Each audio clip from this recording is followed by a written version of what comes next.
Gipatuma na sulod sa Sarangani Provincial Police Office kon SPPO ang pagdaginot sa konsumo sa kuryente aron makunhuran ang ilang electricity bill. Chair, meron kaming programa dito, yung Energy Conservation Program. Halimbawa, sa mga opisina namin, yung aircon namin, open namin ng 9 o'clock, tapos patayin siya ng during lunch break. And then, open na naman ng 1 o'clock, tapos close na naman ng 4 o'clock. So, doon, from the start, doon kami nagsisimula. But sa kabuuan, although tumaas yung aming mga appliances because pina-aircon na namin yung ibang opisina natin, which is kailangan kasi, like yung mga conference room namin.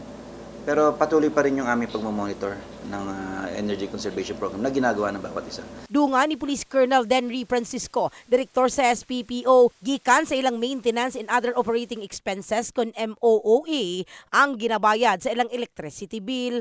Sa ngayon, kung mapapansin mo, wala na kami utang. Nabayaran namin yan mula noong December pa.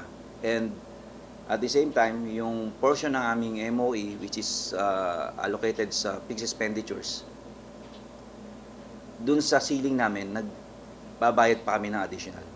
So, kasi ang ceiling namin is around 80,000 monthly. And nagkukusyong kami ng 120. So, nababayaran namin. Sa summary receivable, gikan sa Local Government Unit Government Offices Area Operations Service Department sa Alabel Sub-Office Area 3 as of December 2023, makita nga gikan Agosto 2019 hangtod Desyembre 2023, misa ka sa 715,925 pesos ang kinatibuk ang bill sa kuryente sa Alabel PNP Headquarters, samtang ang Alabel Police Substation ang dunay 135,443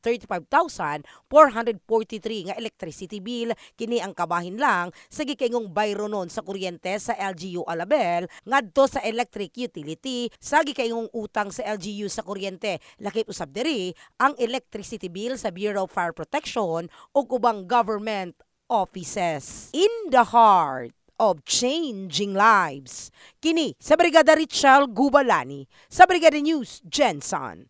Brigada News.